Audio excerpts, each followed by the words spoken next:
The United States Football League, aka the USFL, kicks off on April 16, 2022. The first game will feature the New Jersey Generals playing against the Birmingham Stallions and will air on both Fox and NBC, making it the first scheduled sporting event to air on competing broadcast networks since Super Bowl I in 1967. The first season will be played in Birmingham at both Protective Stadium and Legion Field.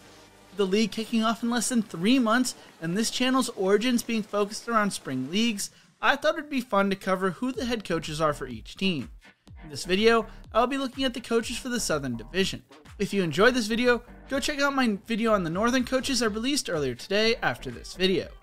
Skip Holtz is the son of legendary head coach Lou Holtz, who will serve as the head coach and general manager of the Birmingham Stallions. Holtz has over 22 years of coaching experience at the collegiate level. Skip was born in Connecticut, but moved around growing up due to his father's coaching career. Originally, Skip was denied admissions to Notre Dame due to average grades and his failure to learn a foreign language. Coach Faust and Phelps encouraged Skip to enroll at nearby Holy Cross College, located adjacent to the University of Notre Dame in Notre Dame, Indiana. After 2 years of studying at Holy Cross, Skip had improved his grades and transferred to Notre Dame. He chose to walk onto the football team as a senior, playing 11 games on special teams. After Skip told Lou he wanted to start coaching, Lou put together a list of potential coaches who would give him the best training. The list included Tom Osborne, Joe Paterno, and Terry Donahue, but upon hearing of Skip's interest, Florida State head coach Bobby Bowden said, "If you could be here in 2 days, I've got a job for you at Florida State." He spent 2 years as a grad assistant for Florida State before becoming the wide receiver coach for Colorado State in 1989.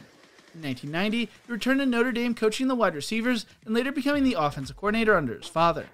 Originally, Skip was not going to be the OC, but after Joe Moore declined the position under Skip's recommendation, Lou was going to hire Mark Richt, who was the offensive coordinator at Florida State. Coach Bowden told Lou he could hire Richt as long as he could hire Skip himself. Coach Holtz said, "Well, if I'm just going to switch coaches, I might as well hire Skip." Skip helped Notre Dame go 48-1 during his time as offensive coordinator. Skip took his first head coaching job at UConn in 1993. In 1998, UConn, after 100 years of football and 5 years with Skip Holtz as its head coach, played in its first Division I AA playoff game. The Huskies scored 2 fourth-quarter touchdowns to beat Hampton University 42-34. 2 days after their loss to eventual runner-ups, Georgia Southern, Skip resigned as head coach to join his father at South Carolina, finishing his UConn career going 34-23. Skip helped his father bring South Carolina back to the national prominence, serving as the offensive coordinator in 2004. After struggling for a few years, Skip was demoted to quarterback coach, and the following year, after his father retired, was told he probably was not going to be retained. Holtz would be hired by East Carolina as their head coach in 2005, staying with them until 2009, going 28-27, winning back-to-back conference titles in 2008 and 2009. In January of 2010, it was announced that Skip was going to be the next head coach at USF. After a strong start going 8-5 that year, USF would go 5-7 and 3-9, and Skip was fired after the 2012 season. On December 13, 2012, Skip Holtz accepted an offer to be the next head coach for Louisiana Tech, going 64-50 and being fired this past season after a 3-9 record. Holtz has coached in 21 postseason games throughout his career and has gone 8-3 in bowl games as a head coach. Kevin Sumlin's coaching career has been a roller coaster, and he will be returning to the state of Texas as the head coach and general manager of the Houston Gamblers. Sumlin was born in Alabama but played high school football in Indianapolis. He would become a starting linebacker at Purdue, leading the team in tackles his freshman year. From 1989 to 2000, Sumlin served as an assistant coach at Washington State, Wyoming, Minnesota, and Purdue, and all except for Minnesota, alongside Joe Tiller. While at Purdue, offensive coordinator Jim Chaney and he aided Tiller in implementing the then uncommonly used spread offense. And the Boilermakers, with Drew Brees as starting quarterback, broke a string of Big Ten passing records and made a surprise run to the 2001 Rose Bowl, Purdue's first Rose Bowl in 3 decades. He left for Texas A&M to serve as the offensive coordinator and assistant head coach for 2 seasons before joining the University of Oklahoma as their tight ends coach and special teams coach, and later co-offensive coordinator and wide receiver coach under Bob Stoops. In 2007, Sumlin's offense was one of the best in the country, averaging 44 points per game.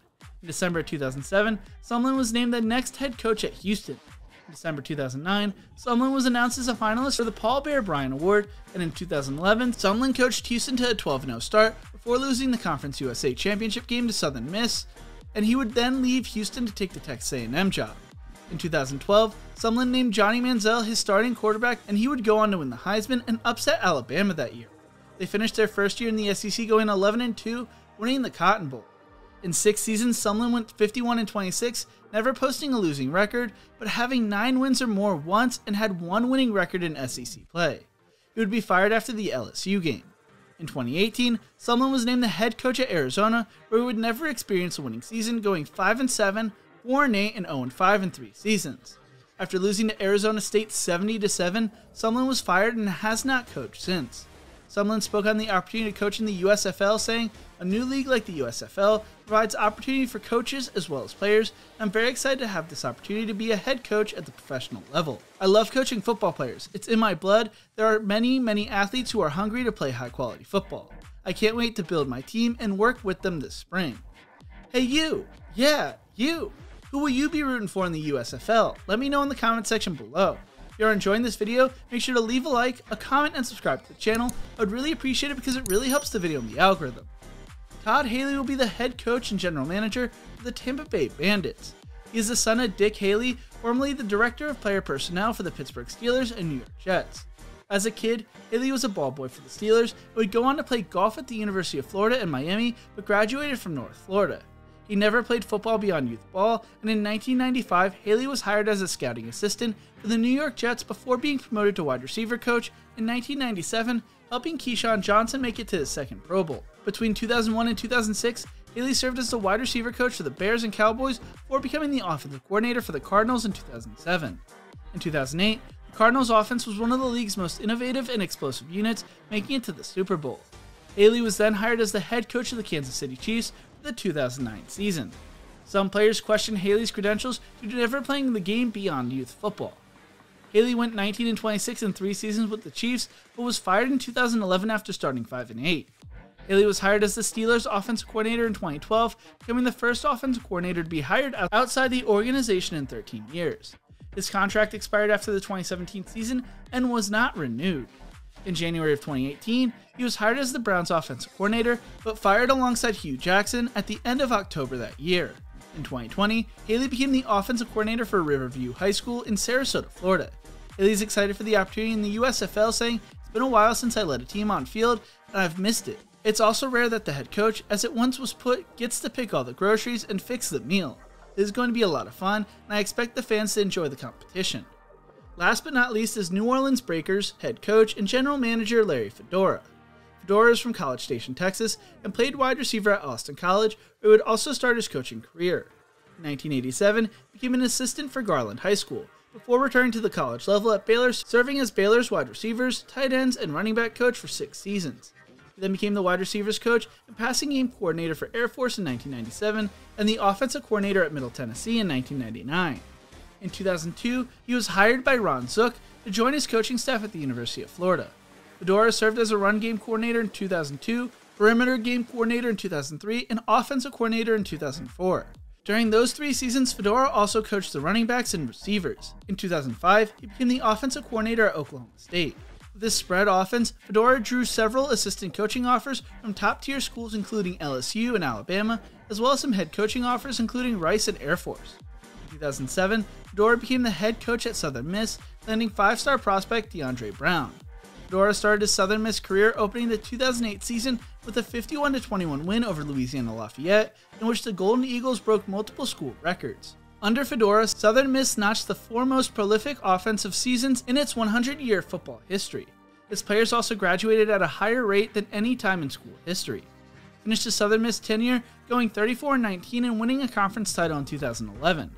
After a 12-2 season, Fedora was hired by North Carolina, and in his first season, the Tar Heels finished their first winning season in the ACC since 2004 and had their first win over NC State since 2006. Fedora led North Carolina to an 11-3 record in 2015, an 8-5 record in 2016, but after a 3-9 and 2-9 season in 2017 and 2018, Fedora was fired.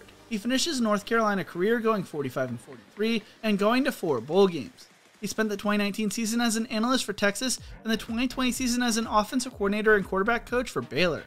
On December 22, 2020, it was reported that Fedora and Baylor had parted ways after 1 season. Baylor's offense finished 125th nationally in yards per play and 99th in scoring offense. Fedora has over 32 years of coaching experience and spoke on this opportunity with the USFL, saying, "I'm very passionate about the game of football. I love everything about it, and there's nothing better than when your team goes out and executes the game plan you put together.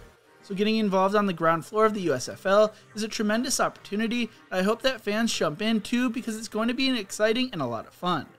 Those are your 4 coaches for the Southern Division. Which coach do you think will find the most success this spring? Let me know in the comment section below. Thank you so much for watching. If you enjoyed this video, maybe check out my video on the Northern Division coaches right here. Don't forget to leave a like, share, and subscribe to the channel, and as always, remember to embrace the grind.